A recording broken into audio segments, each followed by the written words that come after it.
Ahlan wa sahlan. Welcome to Hong Kong. Hi everyone, I'm Widya, Director at Benham and Reeves. I look after the Hong Kong Greater Bay Area, Thailand, as well as Indonesia. Today, I have with me Mr. Paco, Sales Manager from Aldar, to talk a little bit more about the UAE investment opportunities.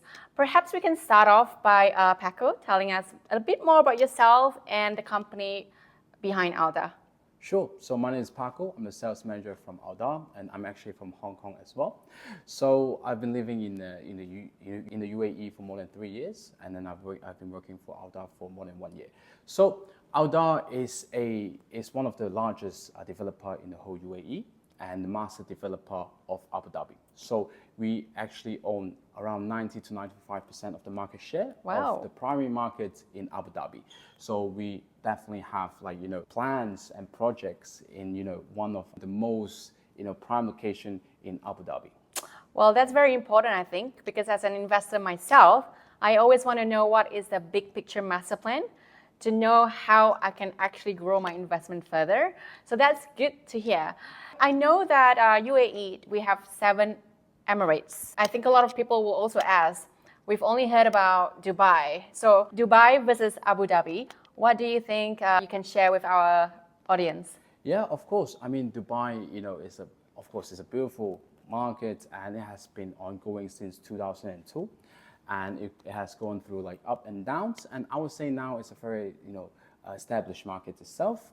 And then in terms of the investment, I would say it's more like a stock market. And in the meantime, Abu Dhabi is a brand new market. It started in only 2019 for freehold land for all nationalities. So that's why we are seeing a huge influx of investment coming into Abu Dhabi. So in 2022 to 2023, we are actually seeing around 363% increase from the foreign investments in Abu Dhabi. So it's definitely a very strong. And at the same time, as Aldar is the major, we only have one major developer in Abu Dhabi. So when we see the demand, we supply. So that's why in terms of the cityscape, in terms of the market, it's very healthy and actually, it's undersupply at the moment. Good to hear. I understand that, Abu Dhabi is the capital. And there's a lot actually to offer, more than just it being the capital of UAE. Would you like to share with us a little bit more in terms of the different sectors, in terms of the different lifestyle that Abu Dhabi offers? Of course. So Abu Dhabi is a capital city. So in terms of logic, it is the wealthiest, and it also has the biggest political influence. Okay. So first of all, in terms of the economy, it's actually twice the size of Dubai. Okay, because actually in terms of the oil sector, 95% of the oil in the UAE is actually from Abu Dhabi. And 92% of gas is also come from Abu Dhabi. So Abu Dhabi naturally have the largest fund, which actually made the whole UAE the 5th richest country in the world by real GDP. Okay, so now we have a very strong oil sector. However, it does not stop there. Abu Dhabi is actually actively expanding and diversifying the economy into different sectors, including the financial center.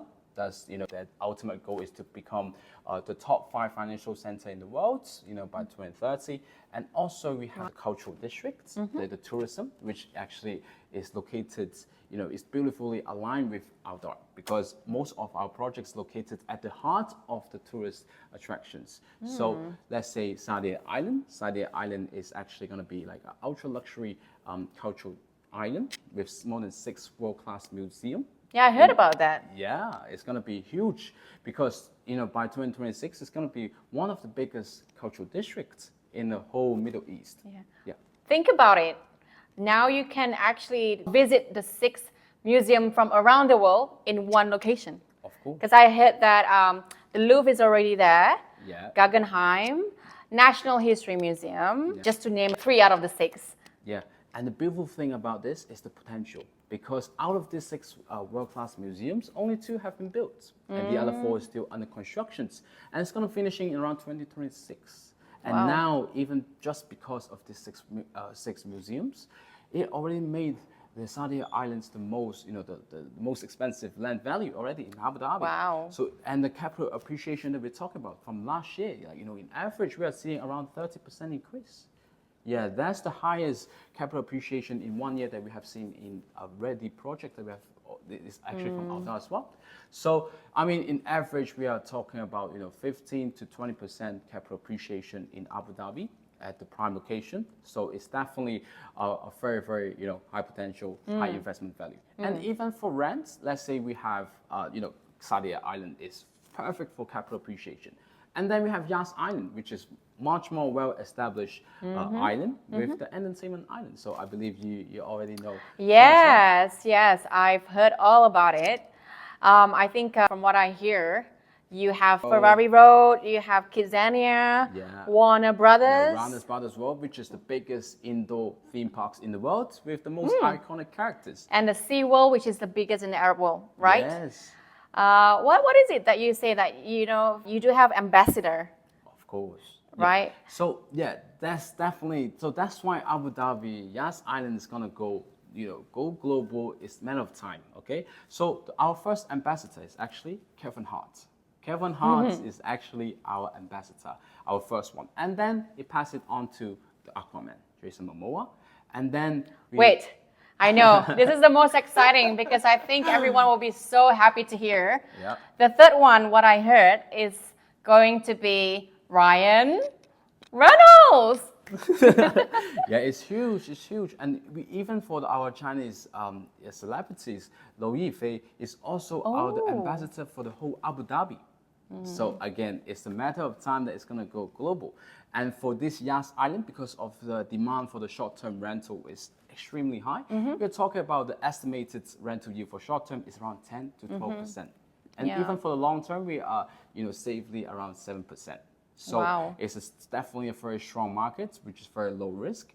In the meantime, very high return. Yeah, just to touch on that, because what I can see for the long-term investment play, I can see the upward trajectory that Abu Dhabi real estate will see. Touch on a bit more for us in terms of the rental perspective. Why the rental market is so strong is because it's actually 80%, almost 85% of the population are expats. So most of the time, they are hired by the company with housing allowance. And also, most of the expats like myself, when I first arrived, I was like, I'm just going to stay there for maybe 4 or 5 years. So that's why I would just rent with the housing allowance. So that's why the beautiful thing, the dynamic is the rental is so strong that because we have the 80% to 85% population is the potential tenants. And at the same time, we have the markets, which is an investors markets, because it's a US dollar assets. US dollar and dirhams is packed. That's number one, and no tax. When we talk about the only cost is a registration fee, which is only around 2%, right? Abu Dhabi. Wow. And then the rest, rental income, no tax. And then around the capital appreciation, no tax. No heritage tax. And you don't really have any stamp duty as well. Wow, so that alone makes the cash flow for any investor to be very positive. Of course. It's very appealing. Yeah, of course. And especially it's the safest, is top 3 safest city in the world, Abu Dhabi. Yeah. And in some reports, it actually ranks number 1 as well. Wow. I mean, now even I'm getting excited. Maybe I should get one. Yeah, definitely. Okay, so that's great. For all of you who are interested to find out more on how you can diversify your portfolio with us, to include UAE in your portfolio, please come forward, give us a call, have tea, and we'll talk all about it. So thank you again, Paco, for your time today. And I'm sure we'll be seeing more of you in the coming months. Yeah. To buy or not to buy non-local off-plan properties, assess the risks before you buy. 境外樓花買唔買，計過風險先好買。